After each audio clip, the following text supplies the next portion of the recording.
진짜 시험 기간에 나름 열심히 했는데도 막상 점수가 안 나오는 애들 보면요, 기본적으로 진짜 정작 그렇게 되면요 절대 100점 못 받아요. 그래서 이번 남은 방학만큼은 밑 빠진 독에 물 붓기를 안 했으면 하는 마음으로 제 나름대로 텍스트를 제대로 읽고 이해하고 기억하는 법에 대해서 최대한 쉽고 좀 상세하게 내용을 정리해 봤는데요, 도움되시기를 바라겠습니다.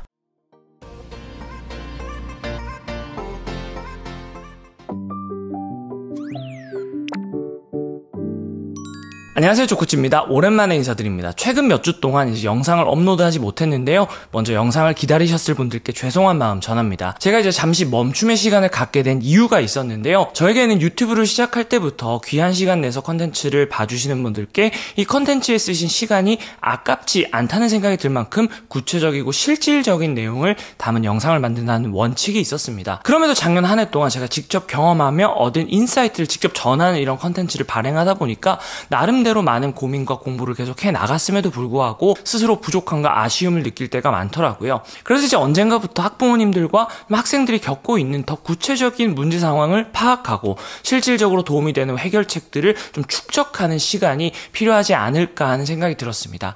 그래서 최근 2달 동안 S냅과 D냅에서 직접 중학생들과 초등학생들 또 학부모님들을 만나고 소통하면서 아이들과 부모님들이 겪고 계신 그 여러 가지 문제와 고민거리들을 파악하는 시간을 가지게 됐는데요, 앞으로 이제 최근에 새롭게 알게 된 그 인사이트들을 영상으로 하나씩 잘 만들어서 기다려주신 분들께 보답하도록 하겠습니다. 그래서 이제 오늘은 제가 발견한 여러 가지 문제점 중에서 어쩌면 가장 많은 아이들이 지금 이 방학 동안 겪고 있을 가능성이 높은 학습의 가장 근원적인 문제점 한 가지에 대해서 이야기를 드려보려고 하는데요, 그 문제는 바로 이제 공부든 독서든 아주 기본 중에 기본이라고 할 수 있는 텍스트 읽기 자체를 아이들이 어떻게 해야 하는지 모르는 경우가 정말 많더라는 겁니다. 그러면 먼저 제가 이 문제가 이 아이들이 겪고 있는 수많은 문제 중에서 가장 본질 중에 본질이라고 생각하게 된 이유를 좀 말씀드려야 될 것 같은데, 만약 지금 말씀드릴 3가지 경우에 우리 아이가 하나라도 해당된다면 오늘 영상 꼭 끝까지 봐주시길 바랍니다. 일단 제가 방학 동안 아이들을 만나면서 자주 보게 된 첫 번째 케이스는요, 이제 방학 동안 계획을 세우고 나름대로 공부를 했음에도 늘 계획 달성에 실패하는 친구들이 많았다는 겁니다. 물론 계획 자체를 행동으로 실천하지 않아서 계획 달성에 실패하는 경우는 그 이유가 좀 다르겠지만 나름대로 공부를 하는데도 진도가 안 나가거나 공부 속도가 너무 느린 친구들도 꽤 많이 있더라고요. 그리고 실제로 이런 아이들은 시험 기간에도 나름대로 책상에 앉아서 공부를 하는데도 성적이 나오지 않는 경우가 많았습니다. 그래서 이런 아이들과 대화를 하면서 문제의 원인을 파고 들어가다 보니 이런 아이들 대부분이 겪는 공통점 중에 하나가 바로 교과서나 글을 읽으면서 텍스트에 있는 내용 자체를 소화하지 못하고 있었다는 겁니다. 한마디로 공부를 하긴 하는데 그 과정에서 텍스트를 수박 겉핥기식으로 읽게 되고, 그러다 보니까 글을 읽어도 머릿속에 남는 게 거의 없었다는 거죠. 그러다 보니 개념 공부를 하고 나서 문제집을 풀어도 틀리는 게 많고 그 구멍이 채워지지 않은 상태로 다시 진도를 나가면 더더욱 모르는 게 많아지면서 공부의 속도가 느려지는 악순환을 반복하는 친구들이 많았습니다. 그렇게 공부의 구멍이 채워지지 않으니 시험 동안 당연히 잘 볼 수가 없고요. 그러다 보니 이런 아이들 중 상당수는 이제는 공부를 하면서 조금이라도 이해 안 되거나 어려운 게 있으면 인강이나 학원부터 찾는 습관을 가지게 되더라고요. 그러다 보니 결국 기본적인 학습 자료조차 스스로의 힘으로 소화하는 능력을 기르지 못하면서 공부의 속도나 밀도는 더 느려지는 악순환을 겪고 있는 경우가 생각보다 정말 많았습니다. 그리고 이제 2번째 케이스는 제가 아이들에게 백지복습하는 방법을 가르쳐주고 아이들이 백지복습을 처음 실습한 것들을 보면서 느끼게 된 건데요, 이제 애들이 백지복습한 걸 보고 설명을 하게끔 시켜보니까 지금 백지복습이 문제가 아닌 아이들이 많았습니다. 오히려 그 전에 텍스트를 읽고 그 내용을 정리해서 머릿속에 집어넣는 것 자체를 못하는 아이들이 굉장히 많다는 걸 알게 됐어요. 그러니 당연히 성적도 안 나오고 공부한 내용을 설명해 보라고 해도 설명을 잘 못해요. 그런데 그걸 주변 어른들은 단순히 너가 꼼꼼하게 공부를 하지 않아서 그래 라고만 얘기를 해주게 되니까 아이들은 계속 답답함을 느끼는 거예요. 나는 나는 나름대로 한다고 하는데 막상 그 내용을 내가 소화하는 법 자체를 몰라서 못한 거니까요. 그러니까 그런 아이들은 당연히 공부에 대한 흥미나 자신감이 떨어질 수밖에 없습니다. 그리고 이제 마지막으로 세 번째 케이스는 학기 중이든 방학 중이든 나름대로 독서를 많이 하는데도 정작 국어나 사회, 과학 시험을 보면 지문이나 문제의 내용을 이해 못해서 틀리는 경우가 있더라는 거죠. 그래서 왜 그런가를 들여다보니까 결국 이 아이들은 공부는 물론 독서 자체도 수박 겉핥기식으로 해서 대략적인 흐름을 어떤 책의 내용을 파악하는 정도는 되지만 딱 거기까지만 되더라는 겁니다. 책의 내용을 깊이 있게 이해하거나 파악하는 게 안 되니까 책을 읽고 뭔가 본인의 생각이나 인사이트를 뽑아내기가 어렵고, 그러다 보니까 책을 읽고 뭔가 생각을 글로 써내야 하는 방학 숙제나 수행평가가 있으면 내용에 대한 이해도나 깊이가 떨어진다는 피드백을 받게 되는 겁니다. 그런데 저는 사실 이 세 가지 경우를 보면서 개인적으로는 아이들에게 좀 미안한 마음이 들었습니다. 보통 우리 어른들은 이런 문제들에 대해서 흔히 아이들 문해력이 문제다, 어휘력이 문제다, 스마트폰이 문제다, 독서를 안 해서 그렇다라고 이야기를 하는 경우가 많은데요. 물론 그것도 맞죠.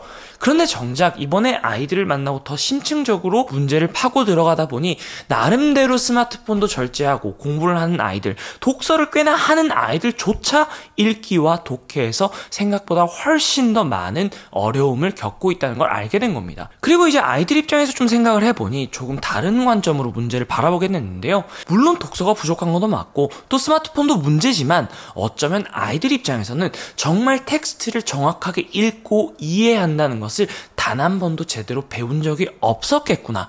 그런데도 그걸 어른들이 아이들에게 못하고 있다, 책을 안 읽어서 그렇다, 스마트폰을 많이 봐서 그렇다 라고 아이들 탓만 하고 있었구나 하는 미안한 마음이 좀 들더라고요. 쉽게 말해서 정작 아이들에게 뛰는 법은 고사하고 걷는 법 자체도 알려준 적이 없으면서 42.195km의 마라톤을 뛰라고 말하고 있었던 거죠. 그래서 이번 남은 방학만큼은 진짜 아이들이 공부를 하든 책을 읽으면서든 밑 빠진 독에 물 붓기를 안 했으면 하는 마음으로 제 나름대로 텍스트를 제대로 읽고 이해하고 기억하는 법에 대해서 최대한 쉽고 좀 상세하게 내용을 정리해 봤는데요. 도움되시기를 바라겠습니다. 그래서 오늘은 직접 예시를 보여드리면서 초등 고학년, 중학생 수준에서 교과서나 텍스트를 제대로 읽는다는 게 뭔지 단계별로 보여드리도록 할 테니까요. 끝까지 영상 봐주시기를 바라겠습니다. 일단 그러면 글을 제대로 읽고 이해한다는 건 뭘까요? 여기에 대한 해답은 우리가 거꾸로 한번 생각을 해보면 좋을 것 같은데요. 특히 학습이라는 범주에서 결국 우리가 교과서를 읽고 텍스트를 읽는 이유는 그 글에 담긴 내용을 온전히 이해하는 것은 물론 거기에서 나아가 그 내용을 내가 정확하게 기억해서 꺼내서 쓰고 활용할 수 있기 위함일 겁니다. 쉽게 말해서 그 글의 내용을 보지 않고 내가 설명하거나 꺼내서 쓸 수 있을 정도가 되면 완전 학습이 되었다고 볼 수 있겠죠. 특히 이런 완전 학습이 더더욱 중요해진 게 제가 요즘 중학생들 얘기를 들어보면 학교 시험에서 서술형 문제 비율이 50% 넘는 경우는 다반사고요. 80%나 심지어는 시험을 100% 서술형으로 치는 학교들도 적지 않더라고요. 그러면 이제 우리가 완벽하게 글을 읽고 나서 그 내용을 보지 않고도 그 내용을 다 떠올리고 설명할 수 있는 상태가 되기 위해서 뭐가 필요한지를 알면 우리가 글을 어떻게 읽어야 하는지에 대한 해답도 여기서 도출할 수 있을 것 같습니다. 이와 관련해서 이제 제가 종종 말씀드리게 했던 내용인데 한 가지 질문을 드려볼게요. 만약에 여러분이 집에 있는 모든 물건을 보지 않고 기억해야 한다고 하면 어떻게 해야 그 물건들을 떠올리실 수 있을까요? 워낙 자주 이제 얘기를 드려서 이미 답을 아는 분들도 계실 것 같은데요. 맞습니다. 바로 이런 우리 집의 전개도, 설계도를 떠올려야 합니다. 그걸 떠올리고 나서 이제 이렇게 생각을 하는 거죠. 일단 우리 집의 방은 몇 개지? 그리고 큰 방은 어디에 있지? 작은 방은 어디에 있지? 화장실은 어디에 있지? 떠올리는 겁니다. 그리고 다시 그러면 큰 방에서부터 가장 큰 가구는 어디 있지? 그 가구가 침대라면 침대 옆에는 뭐가 있고 침대 맞은편엔 뭐가 있는지를 떠올립니다. 예를 들어 선반이 있다면 선반 위에는 뭐가 있는지, 선반 안에는 뭐가 있는지를 떠올릴 수 있겠죠. 이렇게 나가다 보면 결국 그 많은 물건들을 억지로 외우지 않아도 적지 않게 기억해낼 수 있게 될 겁니다. 이게 바로 우리가 아는 마인드맵의 원리입니다. 가장 큰 단위의 핵심 키워드부터 내용을 작게 쪼개가면서 그 사이에 연결고리를 만들어서 내용을 연결지어 기억하는 원리가 핵심이라고 할 수 있죠. 글을 읽을 때도 똑같습니다. 우리가 결국 글을 읽고 나서 방금처럼 꺼내서 쓸 정도가 되려면 읽을 때도 똑같이 이렇게 쪼개서 글을 읽고 연결고리를 짚으면서 글의 내용을 분해하고 재조립해야 한다는 겁니다. 글을 읽고 내용을 머릿속에 집어넣을 때 분해가 잘 되면 어떻게 될까요? 맞습니다. 조립은 분해의 역순이라는 말이 있잖아요. 기계를 분해할 때 뜻은 이제 순서대로 부속품을 정리하고 재조립 시에는 그 순서를 거꾸로 따르면 된다는 말인데요. 이 말처럼 이제 시험 같은 머릿속에서 정보를 꺼내서 재조립해야 하는 그런 상황에서도 머릿속에 분해가 잘 돼 있으면 머릿속에 있는 정보들을 다시 재조립하기가 훨씬 수월해지는 겁니다. 그래서 결국 글을 읽을 때 핵심은 나중에 재조립할 수 있게 얼마나 글의 내용을 잘 분해해내느냐에 달려있다고 할 수 있죠. 그리고 실제 분해, 재조립은 사실 무슨 대단한 읽기 스킬이 아니라요. 학습에 있어서 가장 기본 중에 기본이라고 할 수 있는 당연한 원리입니다. 교육학자나 심리학자들이 공통되게 말하는 게 뭐냐면 결국 학습을 할 때 뭔가를 제대로 이해하고 기억하려면 반드시 그 텍스트와 정보가 내 머릿속을 거쳐 나와서 다른 사람이 아닌 내 언어로 직접 재구성해서 정리해야만 그 내용이 내 것이 된다는 겁니다. 한마디로 내가 글로 쓰든 머릿속으로 생각을 하든 분해, 재조립의 단계가 있어야만 그 정보와 지식이 내게 된다는 거죠. 그래서 오늘 저는 이걸 더 직관적으로 분해, 재조립, 읽기라고 이름 붙여서 설명드려보려고 하는데요.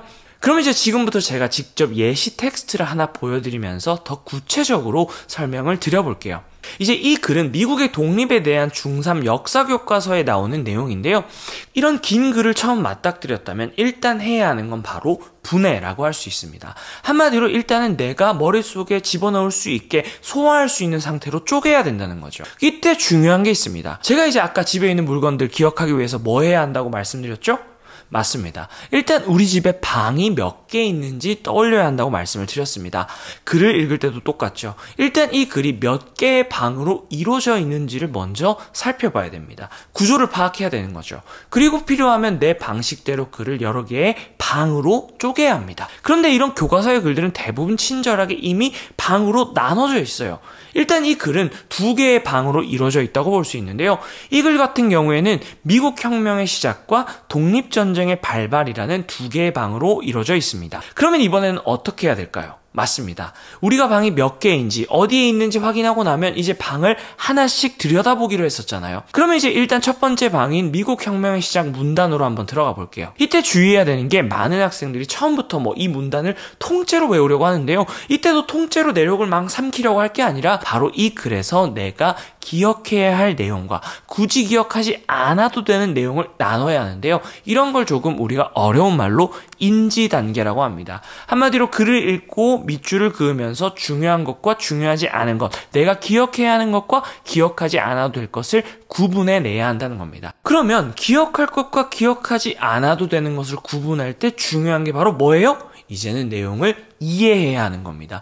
모든 글에 담긴 어떤 개념이나 현상의 원리, 사건의 흐름이나 배경 같은 것들을 정리해 나가다 보면요. 그 키워드나 정보들은 A에서 B, B에서 C, C에서 D와 같이 인과관계나 상관관계 아니면 시간순이나 공간순으로 정리가 되기 마련인데요.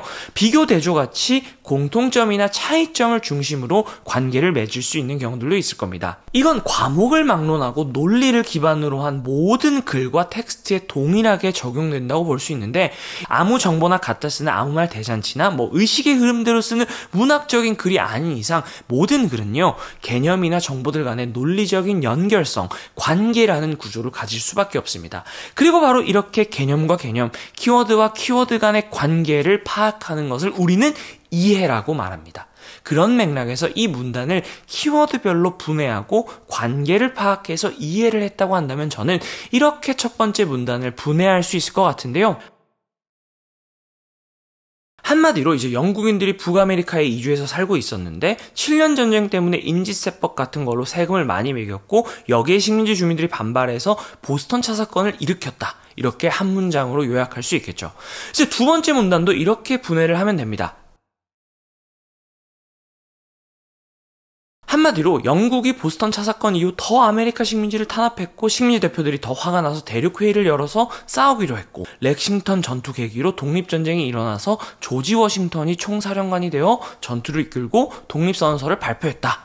그렇게 내가 이 글의 구조와 글에 담긴 개념이나 키워드들 간의 관계가 정리되고 나면 이렇게 두 문단이 내 머릿속에 어느 정도 잘 정리가 됐다고 할 수 있겠습니다. 그렇게 되면 억지로 뭔가를 막 외우려고 하지 않아도요. 방의 이름만 떠올려도 그 방에 담긴 물건들이 뭔지 어느 정도 설명할 수 있게 될 텐데요. 그때부터는 내가 이제 글을 다시 읽으면서 그 사이사이에 들어가야 할 디테일, 예를 들면 뭐 북아메리카의 동부연안이라는 거, 대표 없는 것에 과세할 수 없다는 문장, 또 뭐 독립선언서에는 근대 민주주의 원리 중에서도 기본권과 국민주권, 혁명권에 대한 내용이 담겨 있다는 그 디테일을 사이사이 끼워 넣어서 그 내용을 더 세부적으로 파악하고 기억하면 됩니다. 만약에 여기까지 되면 이 사람은 글을 거의 완벽하게 이해했다고 볼 수 있는데요. 그러면 이제 이 글을 꺼내서 쓸 수 있는 상태가 되려면 어떻게 하면 돼요? 이제는 다시 이 글을 한눈에 들어오는 수준으로 압축 재조립해보는 겁니다. 이게 바로 재조립 단계라고 할 수 있는데요. 이제는 긴 글의 내용이 한눈에 들어올 수 있게 한마디로 분해의 역순으로 재조립을 해보는 거죠. 그리고 그 재조립한 내용이 마치 이 글을 쓴 사람이 이 글을 쓰기 전에 썼을 개요나 목차와 다르지 않다면 그 사람은 글의 내용을 완벽하게 이해하고 파악했다고 할 수 있는 겁니다. 그럼 이제 예시를 가지고 압축 재조립을 해보면요. 이 글의 제목은 미국의 독립이라고 붙일 수 있을 겁니다. 그리고 이 글은 다시 두 개의 방으로 나뉘어 있죠. 첫 번째는 미국 혁명의 시작, 두 번째는 독립전쟁의 발발에 대한 내용입니다. 그리고 첫 번째 방은 영국인들이 건너와서 13개의 식민지를 만들어서 살고 있었는데 7년 전쟁으로 영국이 인지세법 등으로 세금을 매겼고 그래서 그에 대해 저항하는 보스턴 차 사건이 일어났다는 내용이죠. 그리고 두 번째 방은 이후 식민지 대표들이 대륙회의를 열어서 독립전쟁을 시작했고 조지 워싱턴이 총사령관이 돼서 독립선언서를 발표했다는 내용입니다. 그렇게 해서 이제 만약에 우리가 백지복습이나 설명하기 공부법으로 머릿속에 들어있던 걸 직접 꺼내본다고 하면 어떤 순서로 꺼내면 되는 거예요? 이제 아까 방에 있는 물건 떠올릴 때처럼 방금 재조립한 순서대로 꺼내보면 되는 겁니다. 글로 쓰든 말로 하든 내가 이 재조립된 상태로 머릿속에서 공부한 내용을 꺼낼 수 있다. 그러면 나는 그 내용을 마스터했다고 볼 수 있는 거죠. 이게 진짜 완전 학습이 완료된 지점이라고 말할 수 있는 겁니다. 그래서 이제 분해 재조립 읽기를 단계별로 좀 정리해보면 일단 먼저 처음 텍스트를 읽을 때는 어떤 구조와 내용이 있는지를 전체적으로 인지하는 단계, 그리고 그걸 이해하면서 분해하는 단계, 그리고 다 분해를 하고 나면 그 글의 내용을 다시 재조립하면서 완벽하게 구조와 흐름을 파악하는 단계에 이르러야 한다. 그리고 필요하다면 그 재조립한 순서대로 꺼내서 쓰거나 설명할 수 있게 만들어서 완전 학습을 완성한다라고 요약할 수 있겠습니다. 네, 이제 그래서 여기까지 이제 분해 재조립 읽기를 단계별로 설명드려 봤는데요. 그런데 사실 어쩌면 어떤 분들께는 이거 너무 당연한 거 아니야? 라고 생각이 드실 만큼 기본적인 내용들이실 수 있어요. 그럼에도 왜 우리 아이들은 이 당연한 것들이 안 될까? 텍스트를 읽고도 자기만의 언어로 분해 재조립이 왜 안 될까요? 이와 관련해서 제가 아이들이 이제 공부하는 걸 좀 지켜보면서 느낀 아주 근본적인 문제점이 한 가지 있는데요. 바로 저는 아이들이 어릴 때부터 노출된 학습의 방식의 그 원인이 있다고 생각합니다. 요즘 이제 아이들 어릴 때부터 어떻게 공부하는지 생각을 한번 해보세요. 가장 먼저 접하는 게 뭐예요? 바로 패드식 인강입니다. 태블릿으로 인강 보죠. 그러면서 교과서보다는 남이 분해하고 재조립해서 정리해준 그 떠먹여주는 걸 그냥 쉽게 얻는 방식으로 공부를 합니다. 학원 수업도 마찬가지고요. 아이들이 교과서보다 늘 먼저 찾는 문제집이나 참고서도 마찬가지입니다. 남이 먹기 쉽게 요약 땡땡, 핵심 땡땡 정리해 놓은 것만 보고 공부를 하죠. 한마디로 대부분의 아이들이 아주 어릴 때부터 남이 분해 재조립해 놓고 떠먹여주는 것들만 갖고 공부를 하니까 텍스트를 읽어도 이해가 안 되고 공부를 해도 머릿속에 제대로 남는 게 없다는 겁니다. 내가 글을 읽으면서 이해가 안 되고 막 불편감을 느껴서 어떻게든 그 글을 내가 분해도 하고 막 사전도 찾아보고 재조립도 해보고 하면서 소화를 해야 글을 읽는 실력도 키워지고 또 그렇게 해야 실제 그 내용을 정확하게 빈틈없이 이해하고 받아들일 수가 있습니다. 남이 떠먹여주는 것만 받는 공부는 절대로 지속 가능하지가 않아요. 내신이든 수능이든 시험 지문을 시험장에서 다른 사람이 쪼개서 떠먹여줄 수 없잖아요. 직접 소화를 해보면서 배탈도 나고 굶어도 봐야 스스로 쪼개고 소화시키는 능력을 기를 수 있다는 겁니다. 그런 점에서 저는 오늘 꼭 말씀드리고 싶은 게요. 조금 느리고 천천히 가더라도 무작정 남이 내용을 정리해주는 인강이나 참고서에 의존하는 습관보다는 스스로 교과서를 펼쳐서 내가 직접 글을 읽고 이해하려는 연습을 할 수 있는 그런 기회를 만들어주셨으면 좋겠다는 말씀을 드리고 싶어요. 정말 중학생들 막 진짜 시험 기간에 나름 열심히 했는데도 또 막상 점수가 안 나오는 애들 보면요, 기본적으로 진짜 교과서를 안 봅니다. 학원 선생님이 요약 정리해준 내용만 달달 외고 있는데 정작 그렇게 되면요 절대 100점 못 받아요. 단원에서 말씀드릴 수 있는데 교과서부터 펼쳐야 합니다. 스스로 이해하려고 노력하는 만큼, 스스로 분해하고 재조립하는 만큼 공부의 밀도가 단단해집니다. 그리고 이게 제가 결국 많은 학생들이 어려워하고 부모님들이 가장 걱정하는 수능 국어 비문학 실력과도 연결된 문제라고 할 수 있는데요. 제가 지난번에 이제 수능 국어 비문학 문제 직접 풀면서 사실 수능 국어 비문학 지문이 우리가 매번 접하는 교과서 지문의 구조와 서술 방식과 가장 비슷하다고 말씀드렸던 적이 있잖아요. 무슨 뭐 특별한 책을 찾아서 읽을 게 아니라 교과서부터 제대로 읽는 연습을 하는 거, 그게 수능 국어 시험을 준비하는 가장 기본 중에 기본이라고 말씀드렸습니다. 그러니까 부모님들 제발 무작정 학원 2-3시간 보내고 무슨 인강부터 등록하기 전에 하루 20-30분이라도 교과서부터 제대로 읽는 연습하는 거 할 수 있게 도와주세요. 특히 어린 초등생 자녀 두신 부모님들께 당부드리는데요, 너무 어릴 때부터 동영상 강의나 문제집부터 막 들이밀지 마시고요. 그 시간에 조금이라도 스스로 교과서 읽고 정리해보는 걸 우선순위로 둬주세요. 또 중학생 자녀 두신 부모님들도요, 아이가 열심히 하는데도 시험 성적이 안 나온다. 그 이유나 해결책 무작정 다른 데서 찾지 마시고 이 아이가 교과서는 제대로 읽을 줄 아는지 또 제대로 읽고 있는지 점검해보시고 그것부터 제대로 할 수 있게 이야기를 해주셨으면 좋겠습니다. 네, 그래서 이제 여기까지 텍스트를 제대로 읽는 법에 대해서 얘기를 드려봤는데요. 오늘 영상 도움되셨기를 바라고요. 조금 더 이제 도움되셨으면 하는 맥락에서 제가 오늘 예시로 보여드린 그 텍스트 있잖아요. 그거 PDF 파일 제가 더보기와 고정 댓글에 걸어둘 테니까요. 직접 아이와 함께 실습해 보시면서 오늘 영상 함께 다시 보시면 좋을 것 같습니다. 그럼 이제 끝으로 한 가지 소식 전하고 마칠 텐데요. 이번 영상을 이제 제가 준비하면서 한 가지 생각이 들었습니다. 저도 이제 오늘 이 영상 대본을 쓰는데 정말 없고 또 없고 하다 보니까 거의 일주일 정도가 걸렸는데요. 그만큼 내가 알고 있는 뭔가를 누군가에게 설명하는 건 참 어려운 일이죠. 그런 점에서 이제 부모님들도 오늘 내용 같은 이제 공부의 기본이라고 할 만한 것들을 아이들에게 알려주고 설명해주고 싶어도 그게 마음처럼 쉽지 않으시겠다는 생각이 이제 좀 들더라고요. 그래서 오늘 말씀드린 뭐 텍스트 제대로 읽는 법도 그렇고 또 제가 조코칭 콘텐츠 통해서 자주 말씀드린 뭐 계획 세우는 법도 그렇고 아이들 입장에서 어디부터 어떻게 알려주고 또 그걸 습관으로 어떻게 이끌어가야 할지 막막하시지 않을까 생각이 들더라고요. 그런 부모님들께 이제 도움을 드리기 위해서 만든 게 바로 서두에서 언급했던 초등을 위한 D냅, 또 중등을 위한 S냅 프로그램이라고 할 수 있는데요. 특히 또 새학년 새학기 아이들이 개학을 하고 나면 다시 새롭게 뭔가를 또 배우고 소화하고 또 일상에서 학교와 학원 숙제를 주어진 시간 내에 소화해내야 하잖아요. 그래서 이제 돌아오는 새학기만큼은 그런 것들을 좀 체계적으로 소화하는 법을 배우고 부모님이 잔소리하지 않아도 주도적으로 하는 루틴, 습관을 만들었으면 좋겠다 하는 분들 많지 않으실까 싶은데요. 그래서 그런 분들을 위해서 이제 초등 D냅, 중등 S냅 신학기 개강반 소식을 알려드리고자 합니다. 이제 지난 겨울방학에도 D냅, S냅 모두 정원이 부족해서 기다려주신 분들이 많이 계셨는데요. 그래서 조금 서둘러서 개강 소식을 준비하게 됐습니다. 먼저 이제 중등 S냅 프로그램은요, 이제 공부를 잘하고 싶은 마음은 나름 있는데 막상 길과 방법을 몰라 헤매는 학생들과 부모님들을 위한 공부법 코스 프로그램입니다. 약 3개월의 기간 동안 제 라이브 강의를 들으면서 플래너는 어떻게 쓰고 하루 일주일 단위의 공부 계획은 어떻게 세워야 하는지부터 또 오늘 말씀드린 기본적인 공부 방법 그리고 시험 기간에 각각 과목별로 공부는 어떻게 해야 하는지 같은 루틴의 요소들을 하나씩 체계적으로 배우게 되는데요. 그 과정에서 서울대 멘토들과 1:1 멘토링을 하면서 코칭 피드백을 받게 됩니다. 이를 토대로 이제 최종적으로 직접 시험 대비 30일 루틴을 수립하고 실천할 수 있게 만드는 게 이 과정의 최종 목표라고 할 수 있습니다. 두 번째로 이제 초등 고학년을 위한 D냅 프로그램은 목표의식을 수립하는 꿈 트랙과 계획적인 일상을 만드는 자기주도 습관 트랙 두 트랙으로 진행되는 8주의 자기주도 학습 프로그램인데요.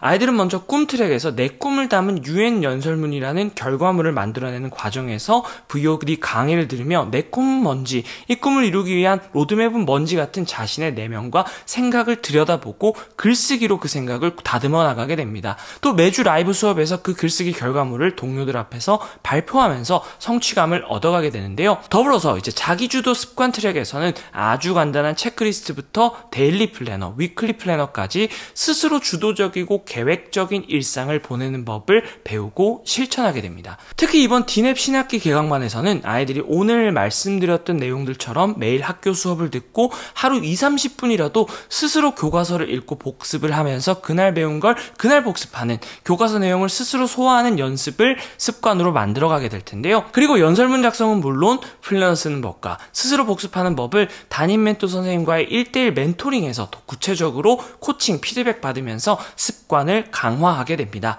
그래서 이번 중등을 위한 S랩 신학기 반은 3월 2일 OT부터 12주간, 또 초등 D랩 신학기 반은요 2월 24일부터 약 2개월간 진행되는데요. 그리고 두 프로그램의 상세한 안내를 위해서 2월 11일 화요일에 라이브 쇼케이스가 낮과 밤 각각 진행될 예정입니다. 초등을 위한 D랩은 낮 12시, 중등을 위한 S랩은 밤 10시입니다. 고정 댓글에 링크가 있으니까요. 알림 신청하시면 일정 놓치지 않으실 수 있으니 참고해 주시고요. 그리고 이제 또 라이브에서 오늘 말씀드린 그 텍스트 읽기와 관련해서 구체적으로 지금부터 실천해 볼 수 있는 어떤 습관과 방법에 대한 내용도 라이브에서 말씀드리려고 하니까요. 우리 학생들도 시간이 되면 함께 참석하면 더욱 좋을 것 같습니다. 아무쪼록 오늘 제가 드린 이야기가 영상 봐주신 모든 분들께 도움되셨길 바라고요. 그럼 저는 2월 11일 화요일 내비게이터 데이 라이브 쇼케이스에서 각각 만나 뵙도록 하겠습니다. 오늘도 긴 영상 시청해주셔서 감사합니다.